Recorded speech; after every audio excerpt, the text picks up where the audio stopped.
जैसे महिला सशक्तिकरण, जब हमारी महिलाएं ग्रुप बनाती हैं तो मैंने उसमें अपनी सहभागिता निभाई है।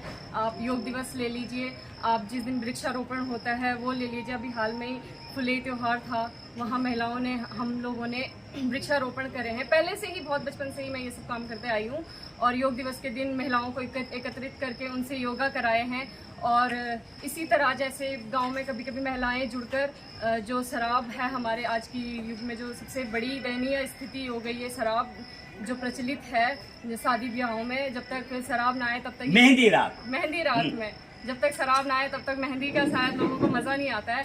तो इसमें बहुत सारे गाँव में हम लोगों ने धरना दिया है कि शराब को बंद कराया जाए। और जो मेरा मायका गांव है, बगियाल गांव, वहाँ ये चीज़ें बंद भी हो चुकी हैं कि जहाँ शराब होगी उसकी शादी में कोई नहीं जाएगा। वेरी गुड, बहुत बहुत शुभकामनाएं। अपनी बड़ी पीड़ा आपने बताई है, सामाजिक भी वास्तविक जरूरत है आपकी। फिर अगेन तारीफ करूंगा इन चीज़ों को लेकर के। अच्छा, एक और चीज़ बताइए आप धरातली आप जाती हैं, शादियों में ब्याह में देखती हैं, अब तो रिटायरमेंट की पार्टी में लोग देने लगे। हाँ। और एक कल्चर चल गया, ध्यानियों के एक कार्यक्रम चल गया, वो बहुत अच्छा कार्यक्रम रहा कहीं ना कहीं।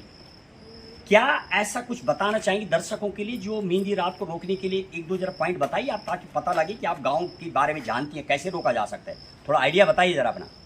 देखिए, जो औरत होती है वो घर संभालती है, और घर संभालना एक बहुत बड़ी बात है। वो एक हाथ, एक तरफ से बच्चों को भी संभालती है, अपने सन की पति को भी, बहुत सारे लोगों के सन की पति होते हैं, उनको संभालती है, सास ससुर होते हैं, ननद होती है, पूरे परिवार का अलग अलग माहौल होता है, अलग अलग सोचने की स्थिति होती है, फिर भी वो एकत्रित करके उनको चलती है।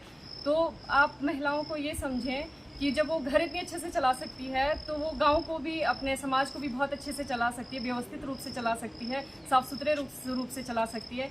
और मुझे लगता है जब हम गए थे, आप कह रहे हैं शराब को उन्मुक्त कराने के लिए, तो हमने औरतों से मीटिंग कराई थी और उन्हें बोला था कि हम उस घर में, देखिए शादी ब्याह हो, जब तक औरत न जाए वो कार्य नहीं हो पाता है, ठीक है। अच्छा, अलग क्वेश्चन रोकना चाहूंगा आपको एक बार फिर से।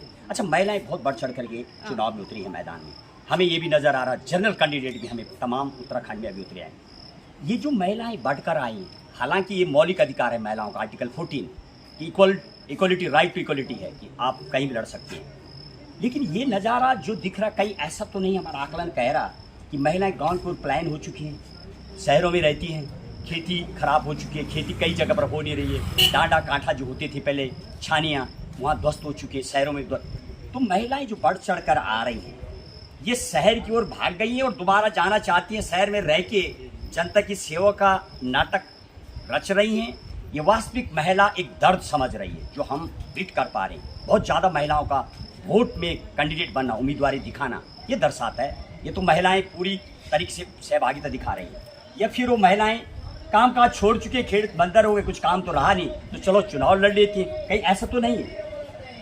जी बिल्कुल नहीं, ऐसा तो कुछ नहीं है। हम बचपन से ही गांव से ही हमारी पैदाइश हुई है, हम गांव में ही रहे हैं, गांव में ससुराल आए हैं, और हम तो कोई बाजार नहीं रहते हैं, हम गांव में ही रहते हैं। हमारी खेत है, खलियान है, हमारे बैल हैं, आप पता कर लो किसी से भी। और जहाँ तक बात है कि कोई मार्केट से, कोई देहरादून से भी आ रहे हैं, हमने सुना गया, हमने देखा है देहरादून से आ रहे हैं 2 महीने पहले चुनाव लड़ने के लिए, तो मुझे लगता है उनका आना भी सही है। शायद उन्होंने अपने जो बड़ी बड़ी शहर हैं, जो शहर, उन्होंने कुछ शहरों में देखा होगा और सोचा होगा कि चलो गाँव में ये चीज़ें अपना विकास करें, गाँव में भी हमारा ऐसा विकास हो। तो ये यानी आप उनको भी सही ठहरा रही हैं। वेरी गुड, चलिए बहुत बहुत धन्यवाद आपके लिए। आप अपना जो आपका चुनाव चिन्ह आया है वो दर्शकों ने बताइए आप अपना, और एक बार जनता से ये बोले, हाँ वो बताइए आप, और जनता से अपना जो चुनाव चिन्ह है वो बताइए आप, और वो क्या आप कहीं आखिरी अपना चुनाव चिन्ह, अपना वो लोगो बताइए। अच्छा, मेरा चुनाव चिन्ह गिटार है और मैं आप सबके आशीर्वाद चाहती हूँ। आप मुझे भारी मतों से विजयी बनाएं। मैं केवल प्रतिनिधि नहीं बनना चाहती हूँ, मैं आप लोगों की सेविका बनना चाहती हूँ। एक मौका चाहती हूँ ताकि धनारी क्षेत्र का चौमुखी विकास कर पाऊँ, डबल इंजन से विकास कर पाऊँ। धन्यवाद। चलिए।